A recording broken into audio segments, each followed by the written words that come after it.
Hi there, and welcome to Ancestral Recall. I'm your host, Eli Kaplan. This is a web series that explores and explains over 20 years of the history of Magic the Gathering.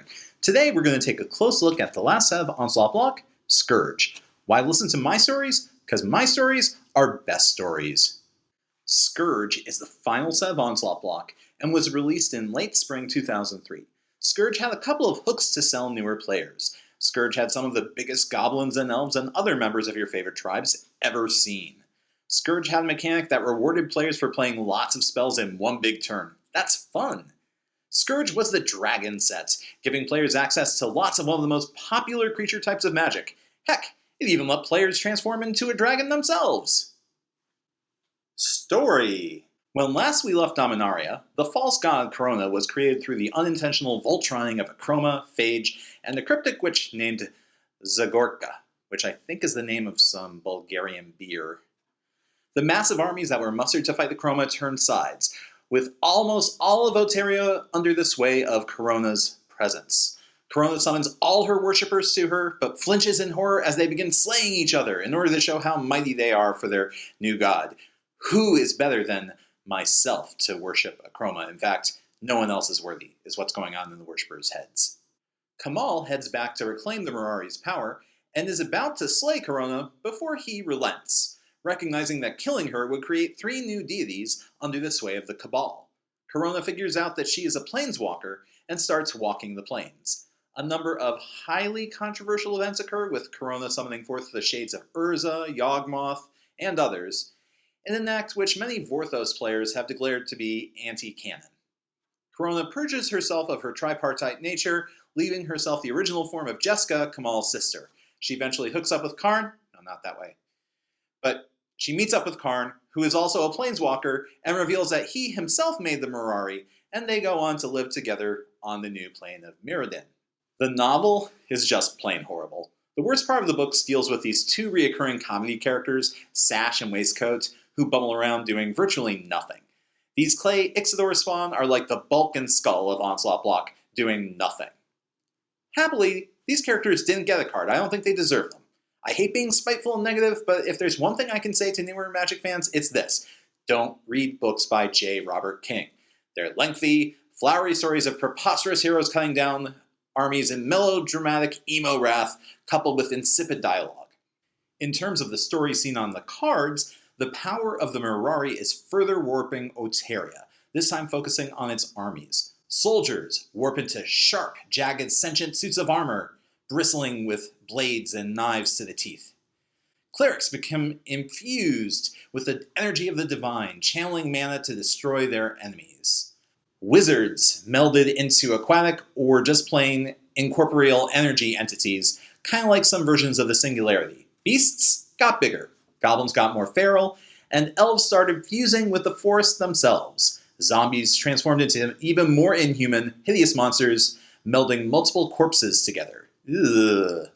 The dragons of Oteria rise up and start burning everything. This reflects how the set's casting costs are higher on average than any set to that point. There's a mechanical premise behind this tonal shift, thankfully. Wizards wanted to experiment by pushing players to play more expensive stuff. Did it pay off? I'll get right back to you on that. Mechanics. Scourge has a few noteworthy mechanics. The first is land cycling, a neat alternative to cycling that allows you to cycle for a basic land of a specific type. This cycle of cards was predicted with Onslaught's Krosan Tusker, which gave you an additional card and search for any basic land, but it required a specific colored mana with 2G. All of the land cyclers are also pretty decent 6-drops, though the best one is the black one. Green gets 2 forest cyclers because green likes to be the land's color. White also gets a rare one with Eternal Dragon, a dragon that can come back again and again in the late game, or just keep fueling your land drops. Land cycling was a great, feel-good mechanic that never overpowered and constructed, but made Limited a much more pleasant affair. So much so that Wizards decided to bring the cycle back in 2014 for Conspiracy. Scourge wanted you to play some really expensive spells. Each color got an aura that was pretty good in the early game, and if you lost a creature with Enchanted, when you play the creature with converted mana cost 6 or more, it comes into play with that aura. Dragon Breath was the most notable in various Reanimator decks because it gave haste as well as fire breathing, but the whole cycle was pretty good. The other way that Scourge pushed players to play expensive spells was by printing a cycle of effects that cared about the highest converted mana cost on permanents you own. Whites let you gain life, as well as any other players who were your teammates. Blue let you draw cards, unsurprisingly. Black forced opponents to discard cards, which meant their hands, well, for all intents and purposes. Red did its usual burn thing as usual, yeah, pretty typical, and green gave you a really big pump spell. Not all of these effects are equal. Black's spell costs 8, making it nigh unplayable, but at least it was rare. White's spell usually gained players 6 life for 1 mana, making it only good in the late game was the real cost of the spell, but hey, you get to help out teammates, that's fun. Green's pump effect was fair, and Blue's drawing spell for 5, yeah, that's the most broken of the cycle. Imagine a cycle where Blue's the best. This cycle of cards is also the reason that Wizards printed the morph Scornful Egotist. I mean, a 1/1 for 8 mana with a silly morph cost? It took time for players to figure this out, but once they made the connection, yeah, Scornful Egotist was a pretty reasonable card in Draft. Scourge also tried to push itself as the Dragon set, featuring more dragons and dragon-themed cards than any other set in Magic's history. Kinda? This claim would eventually get overturned with Lorwyn. Yeah, stop yelling at me now if you know Lorwyn. I think changelings count. But I've been stalling long enough, let's talk about it. This set features Magic's most notorious mechanic, Storm. Storm looks simple. It's a triggered ability on a spell, allowing players to put a copy of a spell onto the stack for each spell played that turn. This counts your spells and opponent's spells. So, if you played 3 Dark Rituals, Yawgmoth's Will, and then replayed all those Dark Rituals, you'd have 7 copies of the next Storm spell that went onto the stack.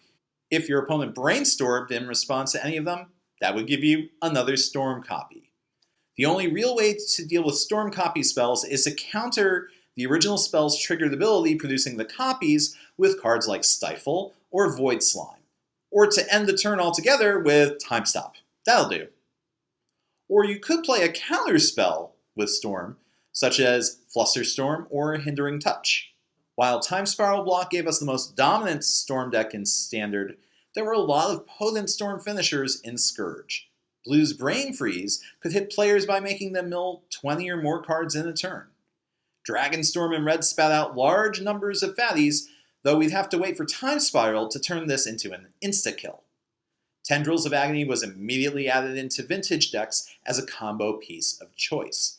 Using multiple Moxen and Hurkyl's Recall to replay them, Tendrils was an incredibly lethal, cheap combo piece that required incredibly narrow tools to beat. Tendrils decks are still Vintage staples to this day.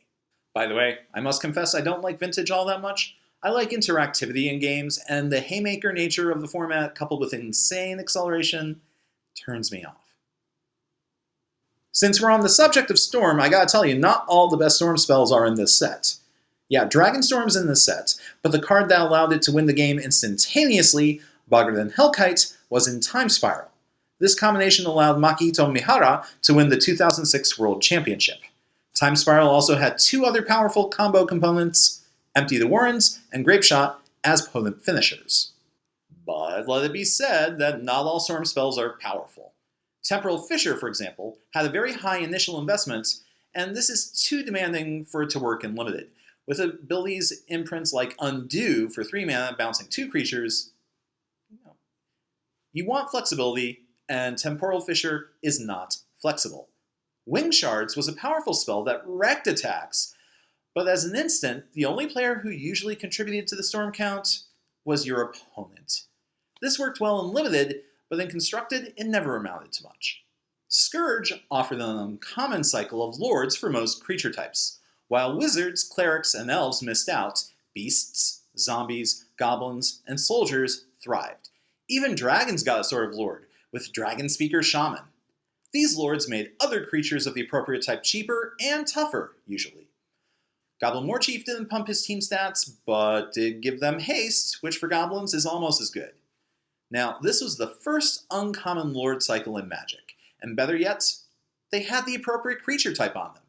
The new trick to printing this cycle was the magic word other.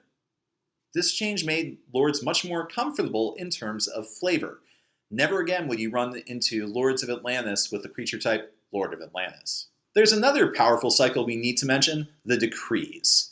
This rare cycle allowed players access to very expensive but powerful effects, and had almost as much effectiveness by triggering when cycled.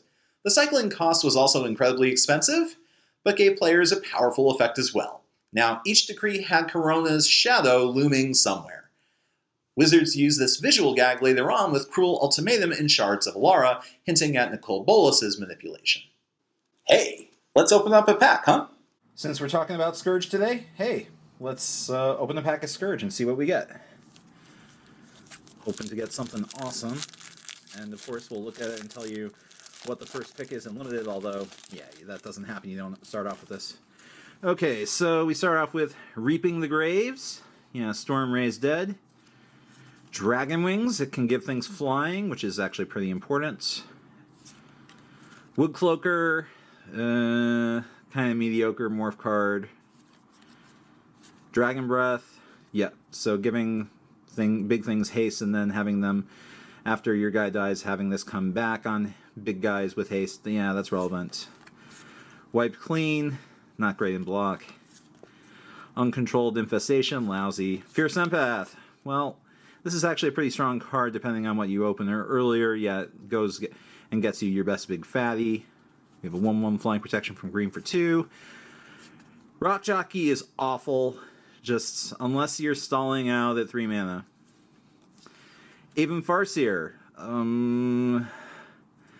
Sometimes this will get to 3/3 or 4/4 if you play it on turn 2. It's sketchy. Clutch of Undeath. I like this card. Yeah, it's not the most efficient removal spell, but sometimes it just works.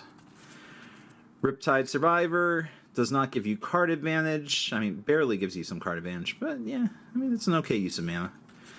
A Temple of the False God, the staple in the EDH. One with Nature. It's an interesting curiosity. And our rare is Bladewing the Risen. Check this out. 7 mana, 4/4 flying, and when it hits play, you get to reanimate a dragon. That's metal. Alright, guys. So that is Scourge. That's opening a pack of Scourge, anyway. Famous cards. White wanted the Great Finisher, and it got one with Decree of Justice. This was often called the White Fireball, and for a very good reason. You could cycle this card at the end of the turn and pay X to spit out a number of tokens who could swing for serious damage, or you could chump block and trade. It was a fine defensive card. Or if the game went long, you could hardcast it and get a plethora of angels, which meant that the opponent needed a mass removal spell stat, or they were dead. This was especially hard when you cycled it at end of turn. Move every zig for Decree of Justice. The combo with Decree of Justice, by the way, was Judgment's Mirari's Wake, which allowed you to spit out many more guys and also made your soldiers 2/2s. Eternal Dragon was another staple in Astral Slide decks. Plain cycling still counts as cycling, which allowed the deck to perform its usual reindeer games and get back a cycling card at will. Eventually, the dragon would actually hit play and kill opponents. One of the most powerful commons in the set, Zealous Inquisitor, makes combat nigh impossible for your opponents in the late game. With Grey Ogre stats, it's okay in the mid game as well. I love drafting this guy as a payoff for going with Clerics in packs 1 and 2. Blue didn't get any actual dragons in Scourge, but it got something almost as good. Day of the Dragons transforms all of your creatures, including tokens, into 5/5 flying red dragon tokens. If someone removed Day of the Dragons from play, then all your creatures come back. This is awesome. Stifle is the first card that counters activated abilities or triggered abilities. This is a vintage and legacy staple, nuff said. If you're looking for a cheap, repeatable discard effect, you can do much worse than Cabal Interrogator. Compare it to Disrupting Scepter. This guy costs 1 less to play and possibly less to activate, unless you want to get a look at more cards. This effect is surprisingly powerful and cheap, and I think that Cabal Interrogator deserves a home in your cube. The pre-release card was Soul Collector, which sadly never did very much in Constructed. The idea of morphing, or unmorphing I should say, and reanimating a blocker in combat is cool, but it only worked out in Limited. This is a trap. It looks really exciting, but in actual gameplay, it never worked well. By the way, this card's mechanic was originally designed in Alpha for Sengir Vampire. Instead of getting +1/+1 counters, the original Sengir Vampire was supposed to bring back anything it slew on the vampire's controller's side of the table. When I see carbonized, you know what I think? Fried chicken. Sorry, but that's my natural response. It is accurate, though. Dragon Tyrant is so big, it's scary big. Double strike, trample, fire breathing. This is a combination for amazing pain. The cost is super expensive though, and the 4R upkeep cost is incredibly demanding, but I still think it's an awesome design.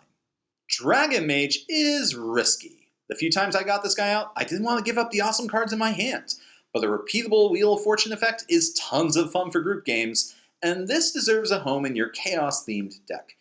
Everybody loves wheels, except those micromanaging combo players and Alex Trebek. I like Magic's home runs. We're talking about fun, powerful, and flavorful cards, and Scourge has a big home run. Form of the Dragon looks like a bunch of random unusual texts until you think about the classic Shivan Dragon. Shivan Dragon swings for 5. With Form of the Dragon, you, the player, swing for 5 on your upkeep. Shivan Dragon has 5 toughness, and if it takes damage but doesn't die, it heals at the end of the turn. Same thing with you. Shivan Dragon can't be blocked with guys on the ground. You can't be reached by creatures on the ground. Get the picture? Form of the Dragon costs a ton, sure, and that cost is the only reason this didn't become a dominant card in Standard, but I'm so glad this card exists. If you don't mind ticking some people off, Grip of Chaos is another amazing Chaos card.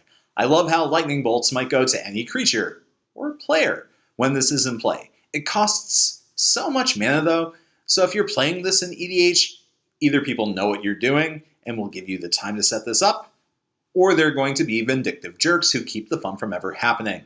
Don't play this in group games if your friends don't trust you. But if they do, you're going to have some memorable games. Ancient Ooze is priced too conservatively. If it were made in 2014, it might keep the same casting cost, but at least it'd have Trample? This card didn't see play in Standard because the enablers just weren't there. The first card made by the Magic community, Forgotten Ancient, is in Scourge. This powerful card that grows over time is amazing in group games and lets you make friends easily by pumping up other players' creatures if you so desire.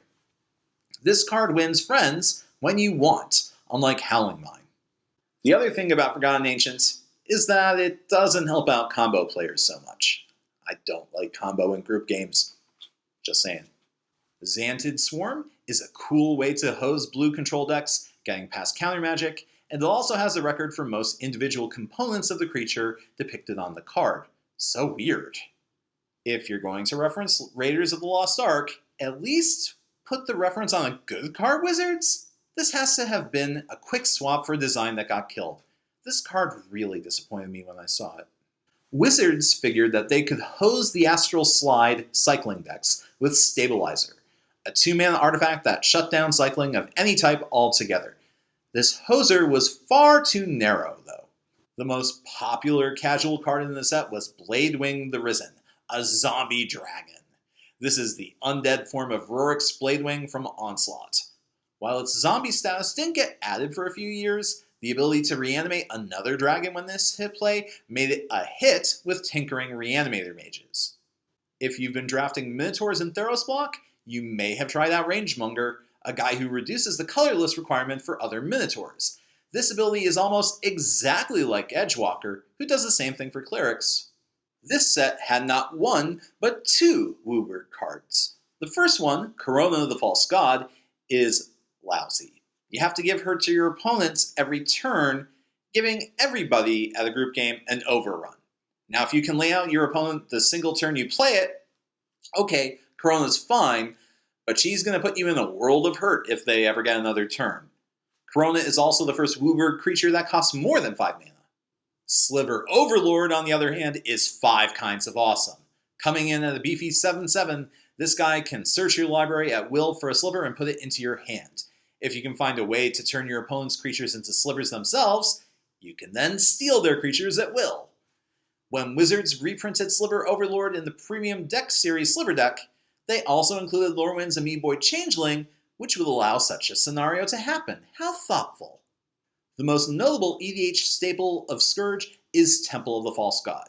There's a very good reason that Wizards gives this handy acceleration tool to every Commander precon that's ever offered players. Tapping for 2 mana with a requirement that almost every deck in EDH meets is sweet. Let's take a break and find out the financial stuff.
Final verdict. Scourge experimented with rewarding players for playing expensive spells. This was innovative, but it didn't have the payoff that Wizards really wanted. The experiment later got repeated with Rise of the Eldrazi, a standalone set which did deliver on the promise of making bigger, better. They tried to make the most dragony set ever, but Mark Rosewater has said on many occasions that if your theme isn't that common, it's not a theme. Now, the common cycle of auras, elements of dragons, were not really enough to establish the theme clearly. Storm is the most broken mechanic in all of Magic. Now, it didn't have enough tools in the block to take off in Standard, but with Extended and Vintage, it was utterly broken and silly. The true potential of Storm in Standard was unlocked with Time Spiral's Suspend mechanic, rewarding players for getting all their ducks in a row and letting them totally break the game with spells. Now, I've panned sets like Homelands for being risk-averse and thus boring.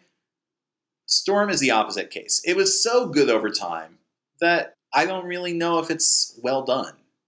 Mark Rosewater has created a list of mechanics and how likely they are to get reprinted, and he called it the Storm Scale for a reason.